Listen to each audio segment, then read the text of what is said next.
Hi, it's Kirby. Today is March 8th, 2025, and this is an update on Gene Hackman and his wife, Betsy Arakawa, who, as you know from my previous upload, were found unalived in their New Mexico home along with one of their three dogs. Yesterday, the newspapers were ablaze, talking about how they died, and they died a week apart. And I'm going to read this to you, but I'm also going to explain some things to you because personally, I still believe foul play. And when I finish explaining certain things to you medically, perhaps most of you will agree with me. Before I get started, please like the podcast. Please share it on various platforms. It's the only way to really help me get people to listen to my podcast. But I need your help. So for you to share this podcast broadly and or all of my podcasts, that would help somebody like myself who is a victim of what I suppose some people will call the shadow government, and who is the only victim survivor who, in fact, works on this on a daily basis on various platforms, my Substack. And thank you, by the way, those of you who have joined me, my Patreon. And again, thank you to those of you who have joined me there and here on YouTube as well as on X. So on March 7, meaning Friday, 2025, the news was that, and I'm going to read this to you, actor Gene Hackman died of heart failure a full week after his wife died from Hantavirus in their New Mexico hillside home, likely unaware that she was dead because he was in the advanced stages of Alzheimer's disease, authorities revealed Friday. I want to interject and say that initially they said that it would take 3 months for the results of the toxicology test to be made available. But suddenly, not even 3 weeks afterwards, we're getting this. I just want to interject here and there to remind you of what we were told initially as opposed to what we're being told now. I'm going to continue with the article. Both deaths were ruled to be from natural causes. Chief Medical Examiner Dr. Dr. Heather Jarrell said alongside state fire and health officials at a news conference. Mr. Hackman showed evidence of advanced Alzheimer's disease, Jarrell said. He was in very poor state of health. He had significant heart disease, and I think ultimately that resulted in his death. Authorities didn't suspect foul play after the bodies of Hackman, 95, and Betsy Arakawa, 65, were discovered February 26. Immediate tests for carbon monoxide poisoning were negative. However, post that, you may recall that still that was one of the very first things they talked about. And then there was a second news conference where they said, well, they did find, frankly, small amounts of carbon monoxide poisoning. So this has been just going back and forth because I've been looking at updated stuff daily, and I see that, one day it's this, one day it's that. The other thing about somebody with advanced Alzheimer's, which has never been reported regarding Gene Hackman, is that somebody who suffers from Alzheimer's does not know how to dress themselves. And if indeed his wife, Betsy, who was his primary caregiver, passed away 1 week before his death, and I will finish reading this to you, there's no way that he could have known how to dress himself. Remember, he was found in what is described as the mudroom of the house, fully dressed in what seemed like matching clothing, with his sunglasses, so he would have had to remember if he was living a whole week without her to pick up his sunglasses, which he wore often in public.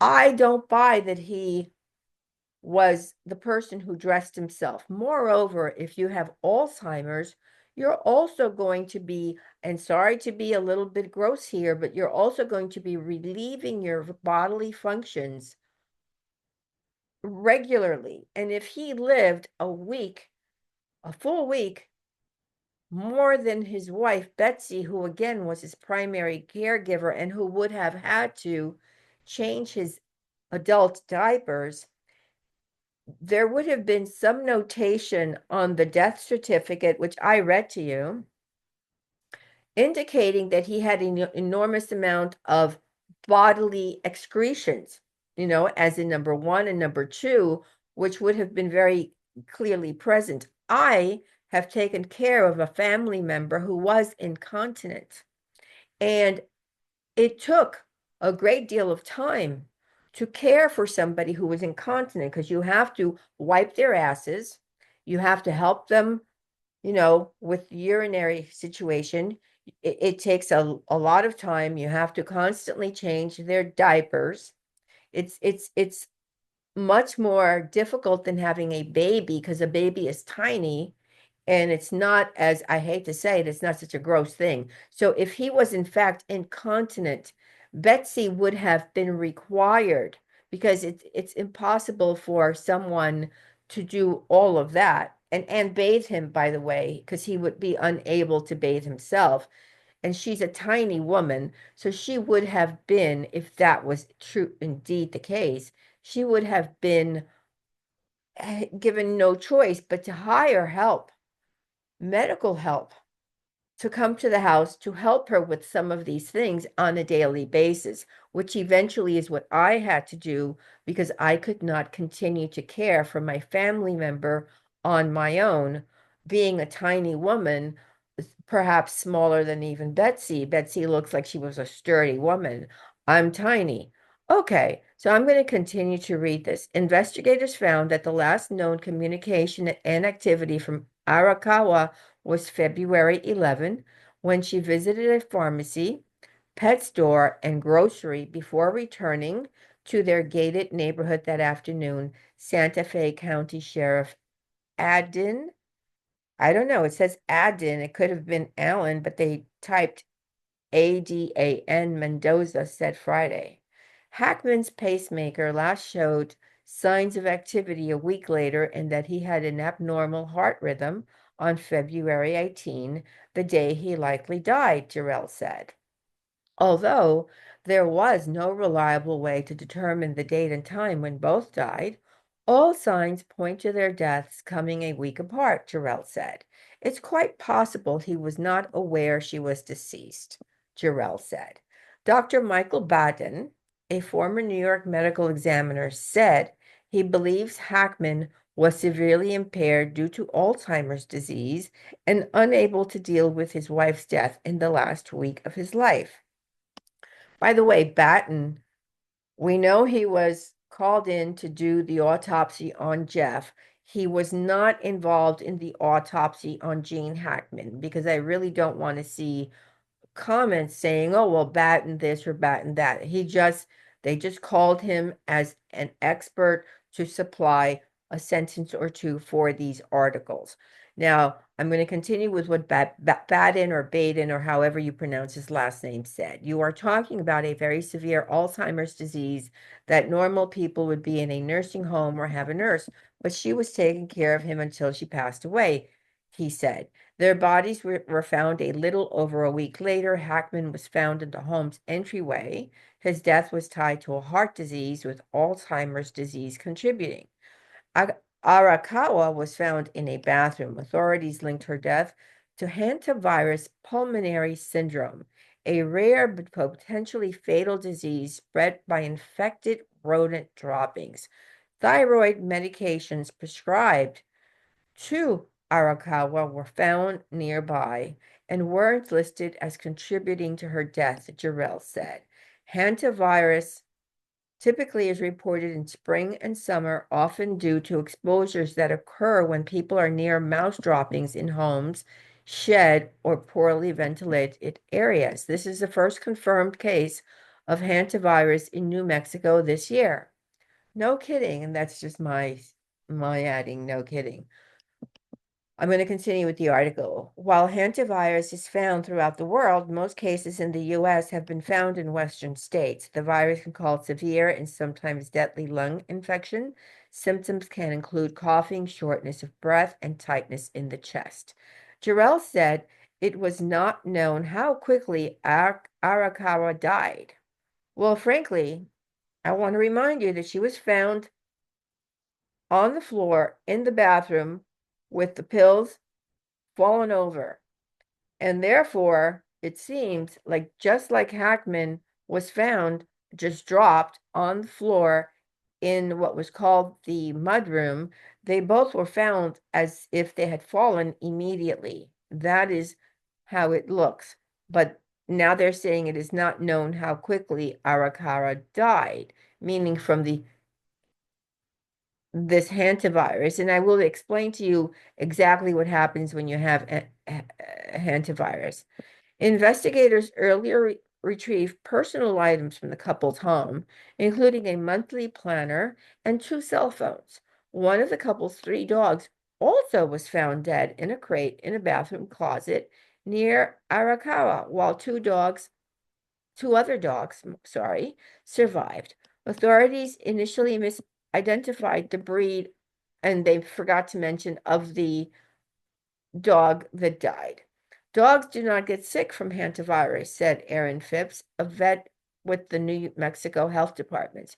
A necropsy will be done on the dog. The sheriff considers this an open investigation until they finish checking into cell phone data and receive results of the dog's autopsy, I guess.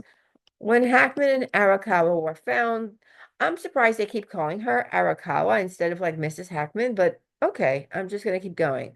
The bodies were decomposing with some mummification, a consequence of body type and climate.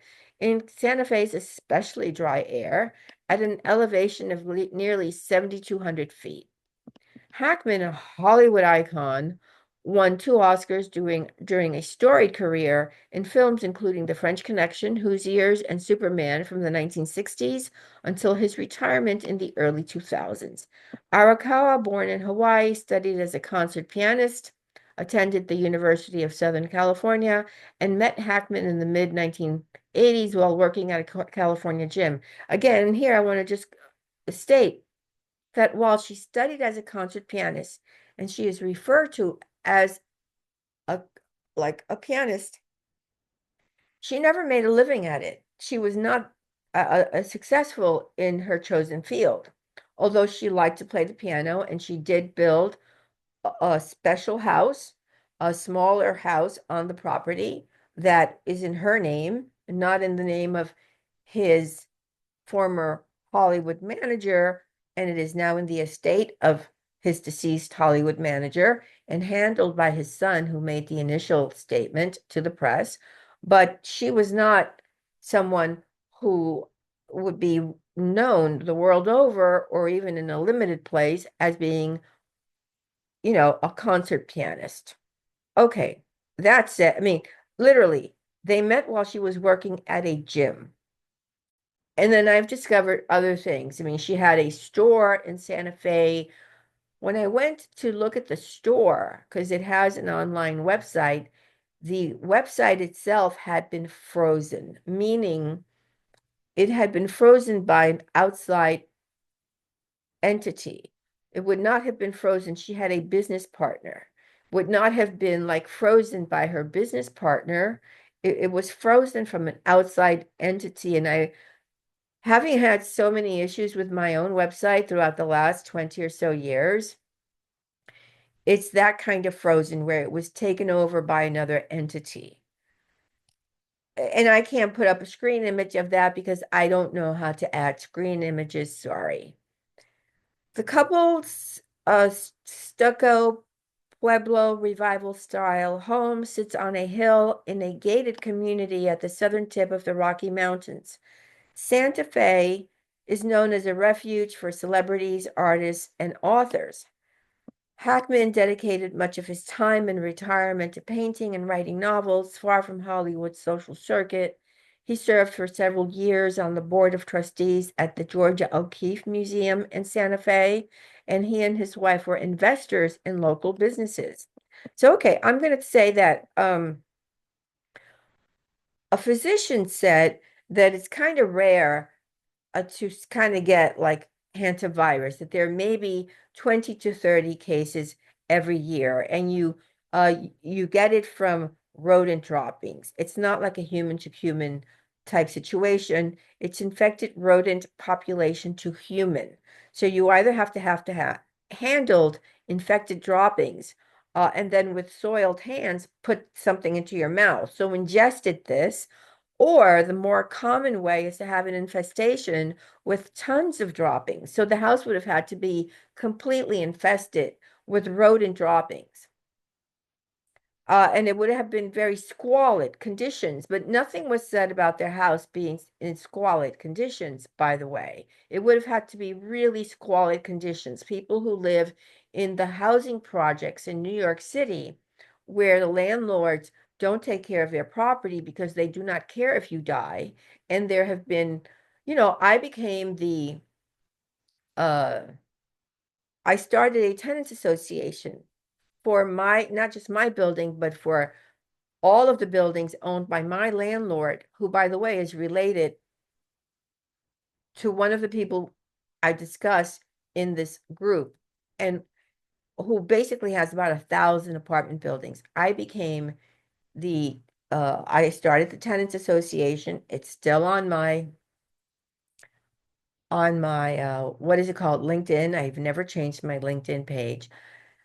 I went on to help many buildings owned by my one landlord, who in fact is partners with other people that we discuss in this group. And the reason that, for some reason, the coincidence of my apartment building and others being owned by this group of people is because this group of people pour their money into real estate. I think I have said that on other podcasts as well as this podcast. And so New York would be one of those places, California would be another, Florida would be another. There's a lot of places where that kind of money would have ended up. So in this case, we had a new restaurant installed, and the food was left out, and there was a rat problem.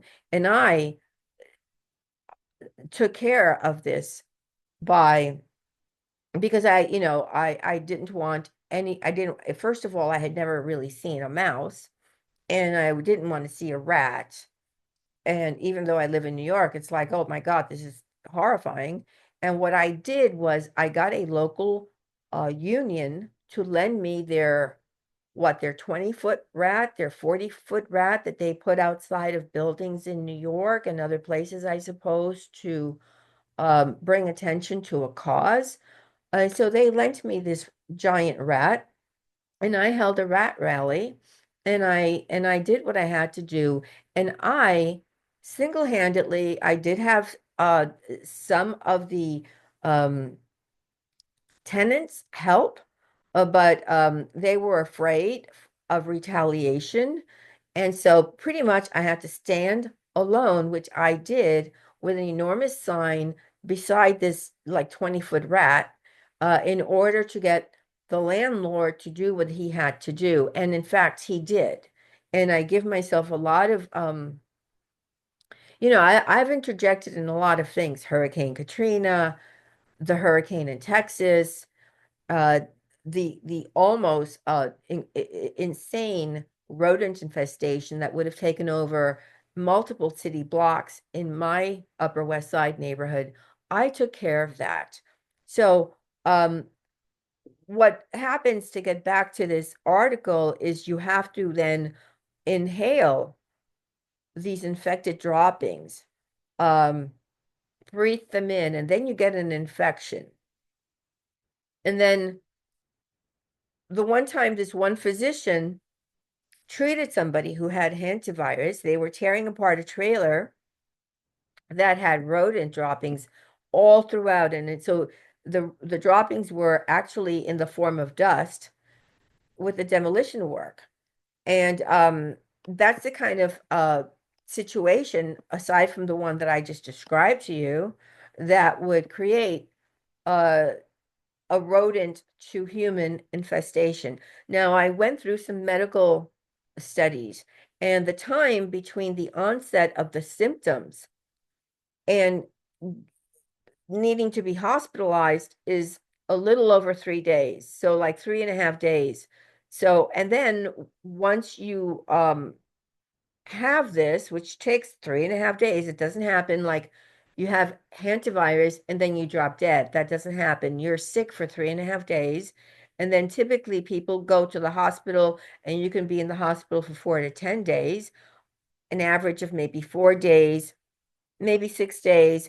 The death rate is very low. Um, and it causes fever, headache, muscle aches, problems with your lungs and your kidneys. And while it can be fatal, it's very rare. It's very, very rare. And so if, in fact, Betsy had something like this, especially as the primary caregiver to her husband, whether he was a famous Hollywood actor or not, it's her husband and she was caring for him. If she was feeling ill, as in my case, I became ill while tending to my relative who was wheelchair bound, who was incontinent, who had a heart condition as well, who had suffered a stroke. I was caring for my relative. When I became sick, primarily because I was just worn out, but I became sick, I needed to make sure that I got immediate attention for my ailments, whatever was going on with me, so that I could recuperate and get the proper medication, whatever it was that I needed, in order to continue to care for my relative, because my health was of the primary importance, being that I had taken on the responsibility of caring for a family member. So I will go back and say that I believe Randy Quaid. It's my personal opinion. You can have your own opinion based on the information I have presented. I presented all the information to you. I believe more than any other channel. I still believe that what Randy Quaid said about the star whackers and about the bodies being